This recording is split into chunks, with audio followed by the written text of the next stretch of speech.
এই যে আপনারা এখন মাকে দর্শন করছেন, ইনি হচ্ছেন মা কিরিটেশ্বরী। 51টা সতীপীঠের মধ্যে একটা সতীপীঠ, মুর্শিদাবাদের মধ্যে একটাই সতীপীঠ যে মাকে আপনারা এখন দর্শন করছেন। এই কিরিটেশ্বরী মা বর্তমানে রয়েছেন গুপ্ত মন্দিরে। কিরিটেশ্বরীতে এসে গুপ্ত মন্দিরে না এলে মায়ের দর্শন হয় না। এই কিরিটেশ্বরী মা এখানে আছেন, অর্থাৎ গুপ্তভাবে এখানে রয়েছেন 350 বছর থেকে।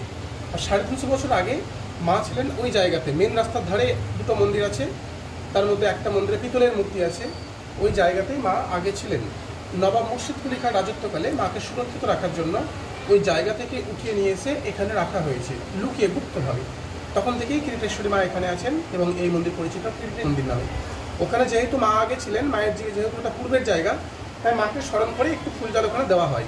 আর মায়ের আসল পুজো, ভোগ, সন্ধ্যা আরতি সব কিছু এখানে। আপনারা এখন সেই অংশটাই দর্শন করছেন যে অংশটা পরিচিত কিরিটেশ্বরী মা। ওখানে আরেকটা মন্দির আছে, বলে রাখি, সোজাসুজি মন্দির। দেখবেন এটা এক পিঠ মন্দিরে ঢুকলে দেখবেন পিতল ইয়ে আছে, আঁকা পাকা চিত্র আছে, দেওয়ালে নকশা করা আছে। ওটা কিন্তু মায়ের মন্দির নয়। ওখানে ঠাকুর মশাই ভূত বোঝান, বিভ্রান্ত করেন, বেশিরভাগ ভক্ত জানে না ওটা। ওখানে ওই মন্দিরের সঙ্গে মায়ের কোনো যোগাযোগ নেই। ওটা হচ্ছে পঞ্চমন্দির আসন। দেখবেন সাদা পাথর দিয়ে বাঁধানো আছে, চারকোনা ডিজাইনের নিচে চারকোনা সাদা পাথর দিয়ে বাঁধানো আছে। ওটাই পঞ্চমন্দির আসন। ওখানে বসে সাধনা করতেন মা রানী ভবানীর পালিত পুত্র রাজা রামকৃষ্ণ। কিন্তু ঠাকুর মশাই ওই মন্দিরে যিনি পুজো করছেন ওটাকে আসন বলে পরিচয় দেন না, ওটাকে মায়ের মন্দির বলে ভক্তদেরকে বুঝিয়ে দেন, বিভ্রান্ত করে দেন। কিন্তু তা নয়, ওটা পঞ্চমন্দির আসন। আর ডান দিকে যেখানে মূর্তি আছে, আদি মন্দির বলে লেখা আছে, ওখানেই মা আগে ছিলেন। ওটা হচ্ছে মায়ের পূর্বের জায়গা। আর বর্তমানে মায়ের অবস্থান এখানে। এই হচ্ছে ঘটনা।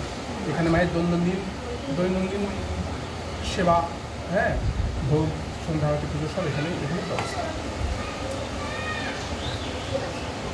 ভালো অভিজ্ঞতা পেয়ে গেলাম